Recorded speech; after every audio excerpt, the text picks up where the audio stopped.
tarde. Nosso entrevistado de hoje é o Dr. Maurílio Leonel, advogado, corretor de imóveis e bancário, ou inclusive gerente de banco.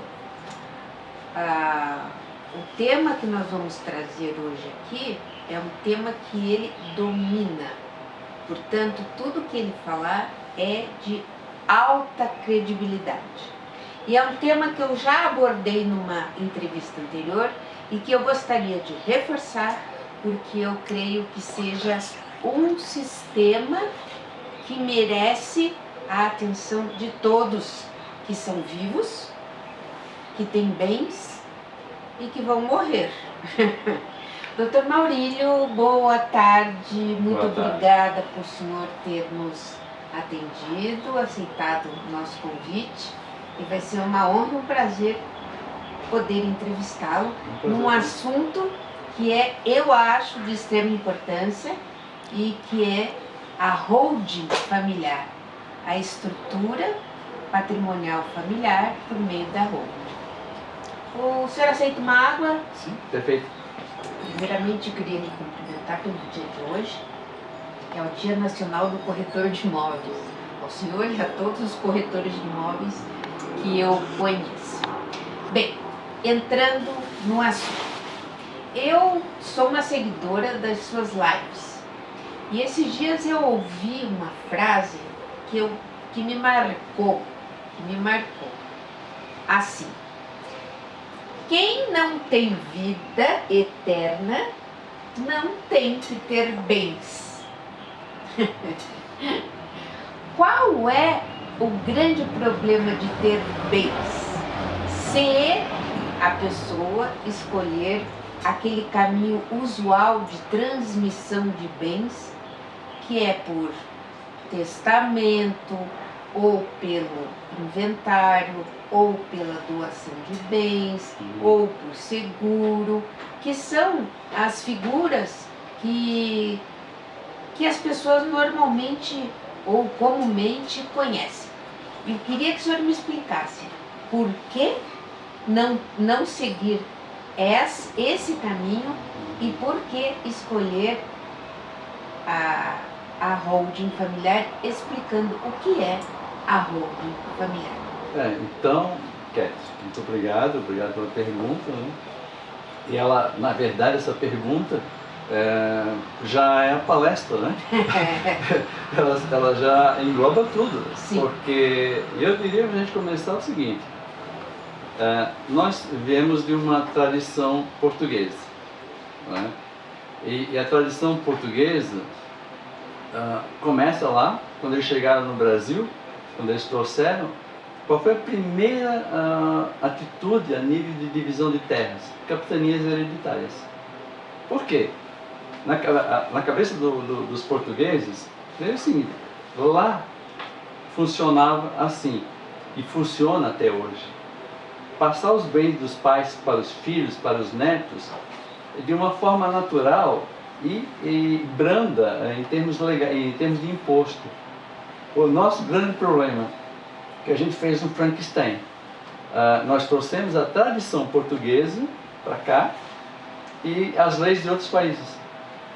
Então a coisa não combinou, né? Então nós somos altamente penalizados, né, na função na transmissão de bens de pais para os filhos, por conta de herança, né?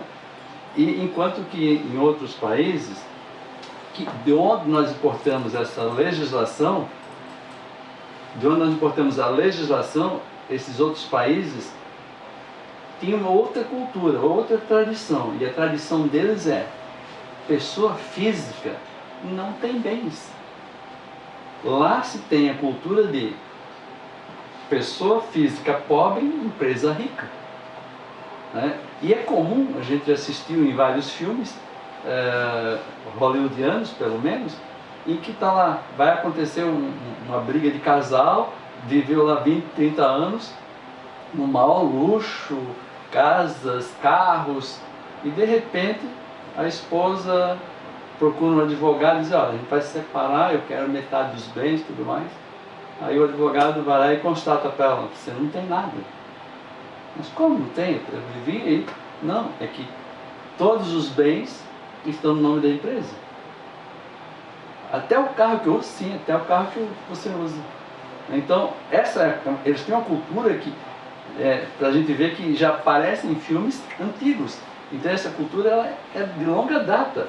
Enquanto que nós não temos, nós, os portugueses, essa descendência portuguesa, essa cultura portuguesa, eles olha, os bens é no meu nome.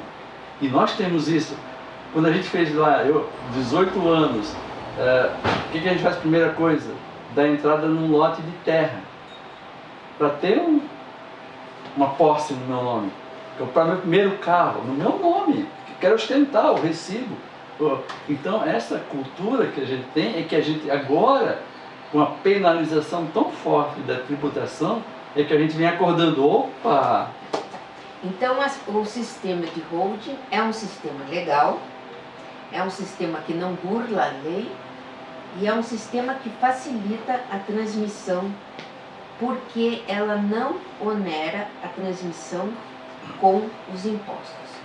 O senhor poderia explicar, exemplificando, a diferença entre o inventário, como escapar do inventário, como escapar de uma doação, como não fazer um seguro de vida e optar pela holding patrimonial familiar? Sim, olha, o inventário, como inclusive agora a gente está prestes a sofrer, inclusive um aumento tributário no imposto causa-mortes, que depende da região, é ITCD, outros é ITCMD. Aqui no Paraná está em 4%. Então, uma tendência a acompanhar os outros estados. Exato, que até 2015, que 2015 teve a grande crise ali econômica, né? Os estados, os municípios começaram a buscar novas fontes de renda e começam a olhar, opa, aonde que eu posso tributar mais? E eles viram que o ITCMD, ele é competência do Senado Federal. Então, ITCMD é imposto de transmissão, causa morte e doação. E doação. Então, por isso que tem o D no final. Isso, né? É aquele imposto que os herdeiros pagam para poder receber o patrimônio que foi deixado pelo decujus. Decujus é o falecido. O falecido, exatamente. Então, faleceu a pessoa, deixou bens. O único caminho, se ela não tomou nenhuma providência, que foi essa, né, que você falou, doação, testamento, né, seriam as duas alternativas, fatalmente vai para o inventário. Chegou no inventário, não tem como escapar daquilo que já está estabelecido. Né? Está estabelecido que aqui no Paraná é 4%, vai pagar o 4%. Né? Só que isso... 4% sobre o valor declarado no último imposto de renda? Não. Não. 4% sobre o valor venal do imóvel. O valor venal que o Estado avalia, né? Que o Estado avalia. E normalmente eles têm a tendência a avaliar mais do que vale, né? No mercado, às vezes. Eu sei, estamos passando por esse problema. Então... Não estamos conseguindo fazer a transmissão dos bens dos meus pais, porque simplesmente nem vendendo o rim nós vamos conseguir pagar o que tem que pagar de imposto. Então, o que é usual? Normalmente os cartorários, ou o advogado, ou até os corretores de imóveis vão dizer... Venda uma parte do... Venda uma parte. Você tem 2 imóveis, vende um para pagar imposto. E daí o que acontece, né? Agora falando como corretor de imóveis, aproveitando que o dia, né, de corretor de imóveis. A gente recebe os proprietários, né, os herdeiros, dizendo, doutor, a gente precisa vender o imóvel, só que ele está em inventário. O que acontece? Normalmente, quem está interessado em comprar uma casa, um apartamento, ele quer comprar e entrar. Ele quer financiar, às vezes, uma parte. E estando em inventário, isso impede, né? Porque os bancos não vão fazer. Sim. Né? Porque está lá ainda enrolado, se diz. Né? Sim. Isso faz com que só atraia investidores. E os investidores vão olhar teu imóvel e vão cortar pelo menos 20%. 20% do valor. Ou até 30%, né? É. Então existe uma perda, por isso que a gente fala assim, olha, se você não fizer o planejamento patrimonial através de holding, o seu filho vai ser rebaixado de classe social, né? Ele vai perder o status. Por que ele vai perder o status? É evidente, se há um imóvel só, vamos supor que está lá no Ecoville, né, aqui em Curitiba, mas a família está ali há 30 anos. Aquele imóvel valorizou tanto que já não representa mais a situação econômica daquela família. Aquela família já não tem mais condições de morar lá, agora, comprar. Mas ela está lá porque ela está há 30 anos, então ela está bem localizada, ela está num imóvel que vale lá, sei lá, uns 2 milhões, 3 milhões. Vai vender, perdeu 20, 30%. Esse resto que sobra, ele já não consegue comprar mais ali no Ecoville, ele vai ter que se afastar. Então ele perde não só o status, ele perde aquela harmonia que ele tem de convívio de onde ele está e vai ter que se mudar. Tá, então para ficar bem claro, me explique como é a dinâmica da formação de uma holding patrimonial. Vamos criar uma situação hipotética, um casal tem 4 imóveis, um em Curitiba, outro em Santa Catarina, outro... Na praia, normalmente. Na praia, normalmente, uma fazenda, 3 carros, uma moto, galinha, cachorro e pato não conta. Mas ele tem um patrimônio, tem 2 filhos. Esses 2 filhos são casados. Como que a holding familiar ajudaria essa família? Então, primeiramente dizer... Mais um detalhe. Ele tem uma empresa, a esposa é sócia dessa empresa e ele tem a probabilidade muito grande de que bens sejam penhorados por uma execução na empresa dele. Certo? Certo. Tá. Nós temos aí uma coisa muito atual, Ketty, que é a Lei da Liberdade Econômica, agora de 2019. Para muitos leigos, talvez não tenham percebido o quanto isso foi valioso para o mercado, né? O quanto isso ajudou o mercado em si, esta Lei da Liberdade Econômica, porque ela veio exatamente fazer isso, né? Porque acontecia muito a chamada desconsideração da personalidade jurídica. Ele tinha empresa, né? Ele tem a empresa lá e de repente sofre uma execução e essa execução, como você falou, vai ser em cima da empresa. Né? Se é em cima da empresa, a empresa não teve nenhum ato ilegal de administração, se ela não teve nenhuma confusão patrimonial, se não teve nenhum dolo, né? Quando a pessoa está fazendo aquilo com intenção de lesar a empresa. Se não teve isso, não vai conseguir essa execução, não vai passar dessa empresa, não vai atingir as pessoas físicas, por conta da Lei da Liberdade Econômica inserida agora em 2019. Então, essa foi só uma parte, né? Agora, como é que se forma, criar um sistema de holding numa família casal que tem empresa, 2 filhos e bens, né? Empresa, 2 filhos casados. Sim, e bens. Então... E nem precisa colocar tantos bens assim, para não dar a impressão de que holding é só para milionário. Exato. Certo? A holding é para qualquer pessoa viva que tenha bens e que tenha herdeiros. Exato. Tá. É isso. E às vezes mesmo quem não tem herdeiro. Né? Mesmo quem não tem herdeiro. Porque herdeiros necessários, exatamente. Como previsto no Código Civil, artigo 1829. Então, mesmo assim, então, eu diria que, para quem conhece, né, e por isso que a gente faz tanta questão de mídias, de divulgação, porque ele é um assunto extremamente interessante para a economia, para a família.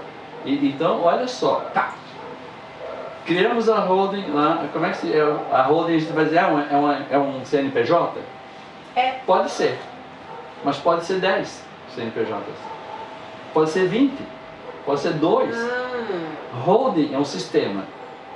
Holding a gente intitula como sistema. Dentro desse sistema, eu vou criar primeiro CNPJ que eu vou criar. Um CNPJ que vai servir de um cofre. Ele vai servir... É na junta comercial? Exatamente. Certo. Eu vou criar uma empresa, né? Um CNPJ, e ele vai servir de cofre. Como é que vou botar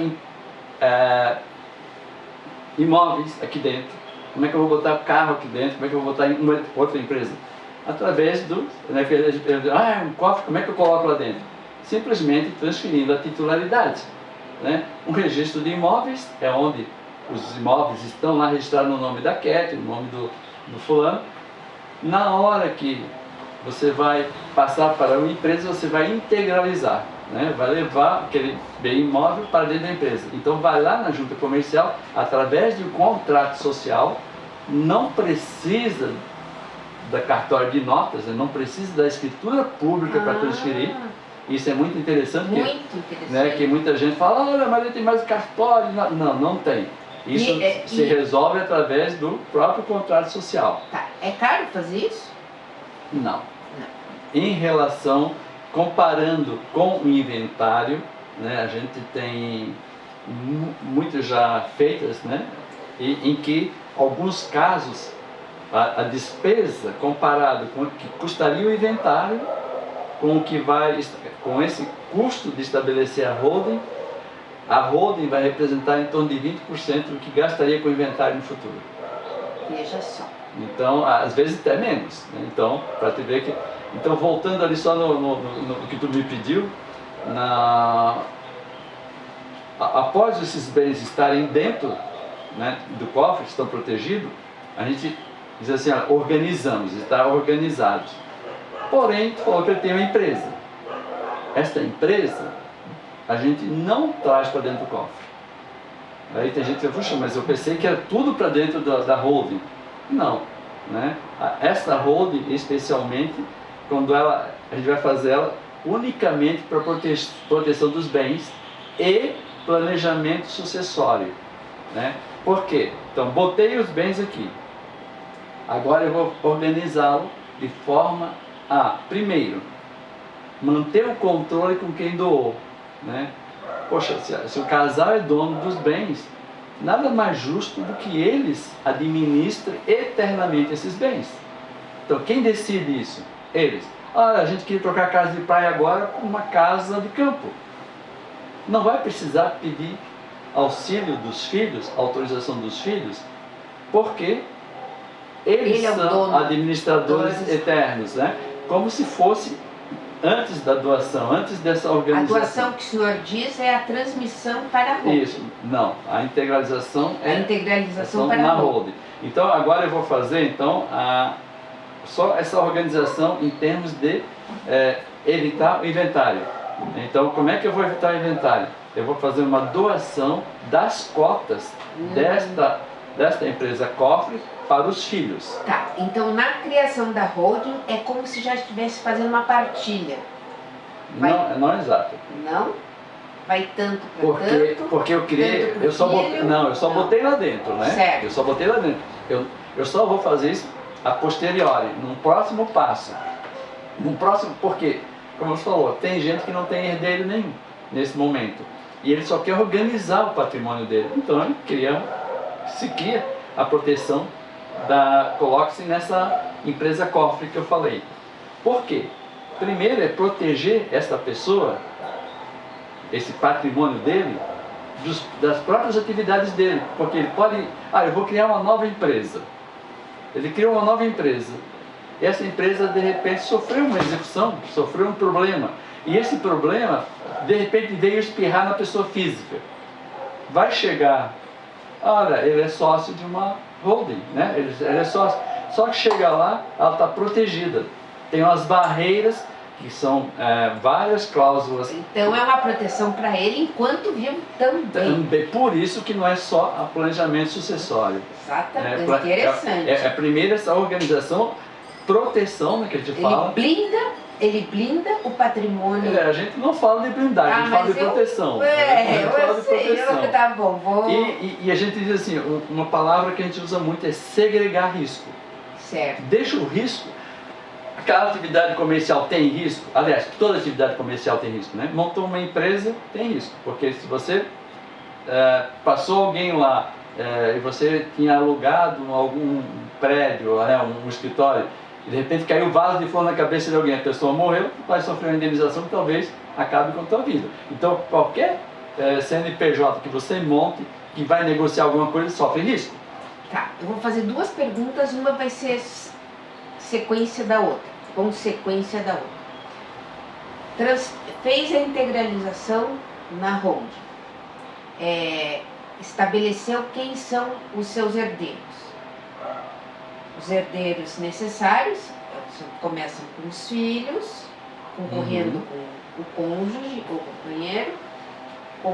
Depois, se não tiver os descendentes, são os ascendentes. Se não tiver os ascendentes, os colaterais. Certo? Tá. Então ele tem 2 filhos, nessa hipótese que eu estou te falando. Certo. Então ele nomina Amélia e Amário. Amélia e Amélia. Amélia e Amélia. 50% do valor da holding integral é pro filho, 50% é para a filha. Porém, eles são casados. Certo. Essa parte que ele transferiu ele reservou para o filho, vai se comunicar com a esposa ou com o genro, a esposa da filha ou o marido do filho, da filha? A gente diz que é anti-influência, né? Que não, né? Não, pode, né? Isso depende tudo de um acordo entre eles. Agora os pais podem decidirem dessa forma. Dizer, não, eu vou fazer a doação, mas não vai se comunicar com o cônjuge. Certo. Na hora que ele monta isso, tem que haver anuência expressa dos herdeiros? Tem que ter anuência. Eles têm que participar da formação. Tem que participar para porque não haver problema depois. Eles estão recebendo uma doação, né? E a doação você aceita ou não, né? Então, só que essa doação, ela não gera efeitos normais e imediatos, né? Ela é uma doação que ela funciona no papel, né? Por quê? Por que funciona no papel? Porque ao mesmo tempo que os doadores estão doando as cotas naquela empresa que é dona dos bens, o próximo passo o que é? Usufruto. Usufruto vitalício aos pais. Né? E quem são então os usufrutuários agora? Os pais. Todos os frutos, aluguéis e benefícios que venham são dos pais. Certo. Os filhos são sócios, no entanto, os pais são administradores e usufrutuários. Então, não tem comunicação, né? Não tem comunicação, não pode se comunicar com os cônjuges, né? Os pais podem exigir isso. Ao mesmo tempo em que, além de não ter comunicação, como eu falei, a doação ela não vai gerar efeitos práticos na vida dos doadores, porque a gente vai estabelecer um gatilho, que esses efeitos só vão ocorrer com a morte, né, dos usufrutuários, que seria o normal de uma doação. Porém, a gente pode colocar a segunda barreira, que aí a família realmente tem que chegar num acordo, porque esses dias eu fui fazer uma e a esposa disse, eu não gostei muito da ideia não. Por quê? Qual era a ideia? Eu disse, não, que tem a possibilidade de que só dispare o gatilho na morte do segundo, né? Enquanto que a lei diz que o inventário acontece na morte existiu a morte da mãe, por exemplo, os filhos têm direito a 50% já da herança, né? Já pode. Do jeito que nós fazemos na holding, não existiria essa partilha agora. Essa partilha só seria a posteriori quando faleceu o segundo. O marido da esposa que reclamou. Isso, ela reclamou assim, não, mas daí ele vai casar com uma novinha e vai dilapidar o patrimônio e não vai chegar nos meus filhos. Isso. Né? Então é um acordo de família, eles têm que chegar a esse acordo, mas é possível fazer isso. Por quê? Por outro lado, a gente tem visto alguns inventários que só tem uma casa. E faleceu o pai ou a mãe, e os filhos imediatamente querem expulsar o pai ou a mãe lá para dizer, não, nós temos direito à metade.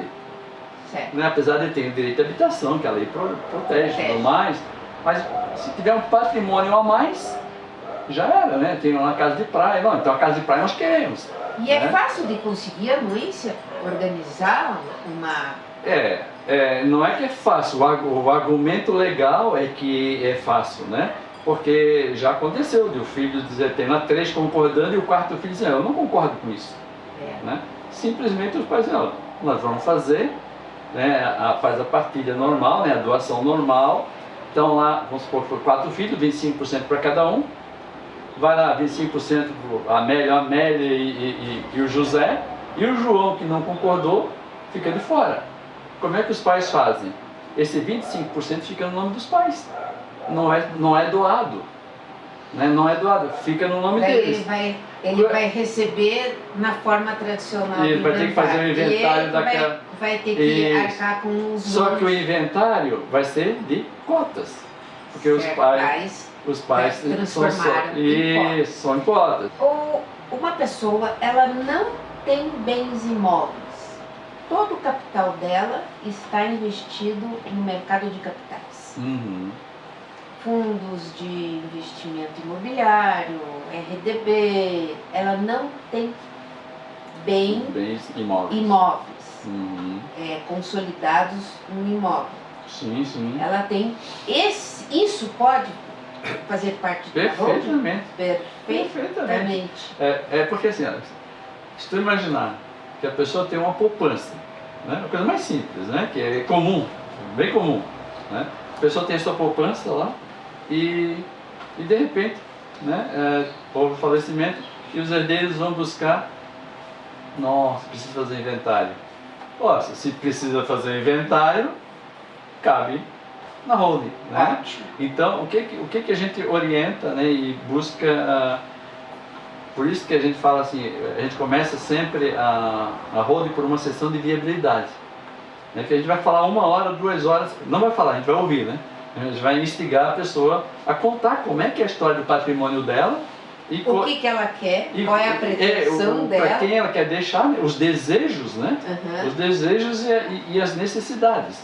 Então, quando é um investimento em mercado de capitais, seja lá que tipo de investimento for, inclusive, às vezes propriedade de marcas, né, que são bens incorpóreos e tudo mais, nós pedimos, né, autorização e vamos conversar junto com a pessoa, com aquele agente, né, com o corretor lá que atende ele lá no banco ou o broker, né, que normalmente orienta ele nos investimentos. Por quê? Tem investimento que tem altos benefícios na pessoa física, né? E daí essa pessoa lá o agente de investimento que vai dar uma dica para a gente, olha, para substituir esse aqui, nós vamos ter que ir para este aqui, na pessoa jurídica, né? Vai ter que mudar talvez a carteira. Este é a pergunta que tem que ser feita. Então eu vou retificar a pergunta. A pessoa tem um imóvel e vai vender esse imóvel e vai receber um dinheiro desse imóvel. Ela já deve ter a holding formada para trazer esse dinheiro para a holding? Ou esse dinheiro vai parar primeiro na conta do banco, vai ter que pagar imposto sobre ganho de capital, para depois ir para a holding? Se livrar de imposto é difícil, né? Mas o de ganho de capital? Mesmo ganho de capital, né? Então, eu vou trazer para dentro da holding para depois vender. Imagine que já decidiu vender, né? Então, se a pessoa já decidiu vender, ela tem um imóvel que vale 1 milhão, eu quero vender para fazer a holding, para já deixar lá dentro fazer a sucessão pronta, né? Então eu quero transformar isso em dinheiro, né? Vamos supor, ele quer transformar o bem imóvel em dinheiro para a hora que os herdeiros pegarem, já peguem dinheiro. Sim, mas o que ele faz antes? Ele cria a holding e depois vende a casa para colocar o dinheiro? Essa pergunta, ela não tem uma resposta só. ela tem muitas respostas. Por quê? Eu preciso saber a data da compra desse imóvel. Certo. Então, porque tem uma tabela que, de ganho de capital, por exemplo, se for até 67, está isento. Então, se está isento, o que eu faria? Eu vou orientar a pessoa a vender na pessoa física. Né? Vende na pessoa física e traz o dinheiro para integralizar na empresa. Certo. Porque eu não tenho ganho de capital lá. Tá. Né? Uhum. Poxa, mas é de 2008. Opa, aí vamos ter que analisar se vale a pena trazer para holding, né, e vender na empresa ou não, né? Ou vender Trazer para holding o imóvel? trazer o imóvel primeiro para depois vender, porque e daí já o dinheiro já fica ali, né, já está integralizado, na verdade, né? Sim. Mas daí se eu trago por um valor, eu tenho que calcular exatamente o ganho de capital, né, se vale a pena ou não. Então, por isso que cada caso, cada imóvel, às vezes você tem 10 imóveis, tem que dar um por um. Né, para dizer assim, ó, esse aqui valeria a pena vocês venderem. Se querem vender só um, então vamos estudar. Esse aqui você vai vender agora. Esse é melhor para você. Você tem menos imposto vendendo esse imóvel aqui, agora, na pessoa física. Se você levar tudo para dentro, você acaba sendo mais onerado lá na pessoa jurídica. E daí na pessoa jurídica, eu tenho 10 imóveis lá dentro da pessoa jurídica, mas daqui a 2 anos eu resolvi vender um imóvel daquele. Aí, opa, de novo, vamos ver como é que ele entrou aqui. Ah, entrou por 500 mil, ele está valendo 1 milhão. Opa, aí, será que não vale a pena fazer uma cisão?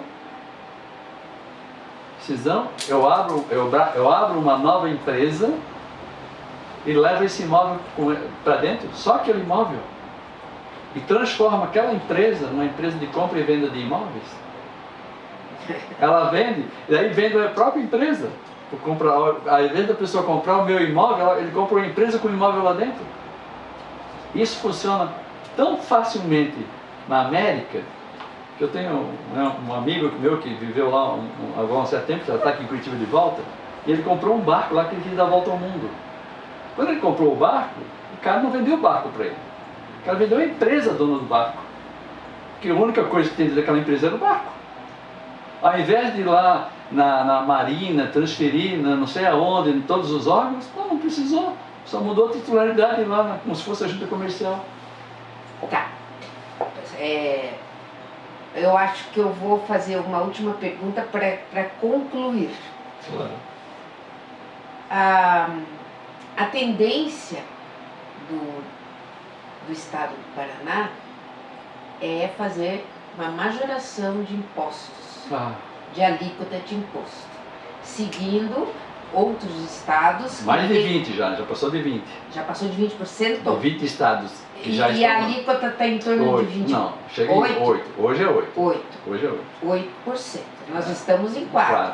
Agora, de 4 para pular para 5, com o poder legislativo em cima e com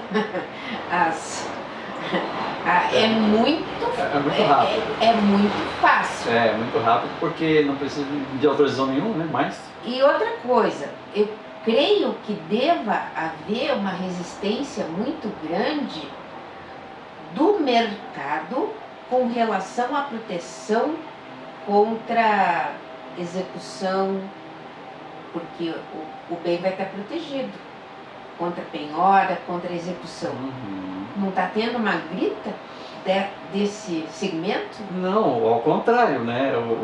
A gritaria que a gente ouve é principalmente do fisco, da prefeitura, né? E não é que os procuradores não entendam. Eles entendem, mas não custa dar o bote. Por quê? Na justiça, quando se entra reivindicando essa cobrança ilegal, principalmente do ITBI, né, porque é imune, a gente entra, ganha-se fácil das prefeituras, mas eles insistem em cobrar. Por quê? De cada 10 que eles cobram, talvez 2 entram na justiça reivindicando. Então eles apostam no ganho no todo, global, né? Cobra de 10, 2 reclamam, tá bom, né? Então, mas é ilegal. Essa cobrança é ilegal, o fisco atua de forma ilegal. Tá. Né? Então a conclusão que eu chego é que está vivo tem bens, Sim. tem herdeiros, ou vai ter herdeiros, corram fazer uma holding antes que o imposto aumente. Sim, é Certo. a bandeira do Ciro Gomes. De aumentar, né? As grandes fortunas. Agora, não sei o que é grande fortuna. A semana passada ele falou, né? falou A partir de 5 mas milhões. quando tá ali, cai. Quando tá ali, cai. Daí quem tem milhão já é milionário. Bem isso. Porque senão não seria 1 milhão.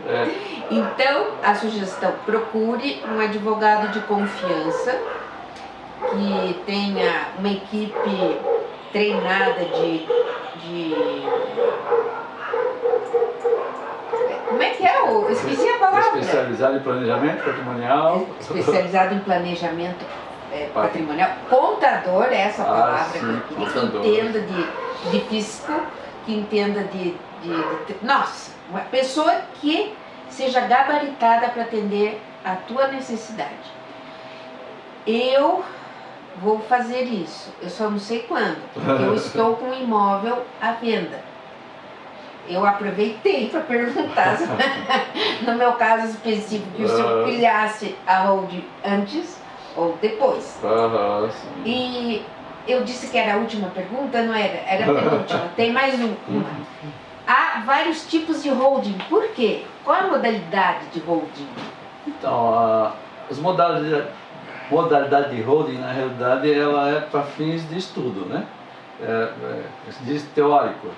Porque na prática, holding mista. Holding mista é aquela que tem atividade comercial e ao mesmo tempo guarda patrimônio. Certo. O que a gente não recomenda em planejamento patrimonial. A gente sempre trabalha com 2 eixos. A gente deixa totalmente estanque aquilo que é operacional, que você está trabalhando. Por isso que você falou da empresa aquela hora, só lá fora. Né? Aqui dentro, a gente vai orientar a proteção patrimonial e sucessão.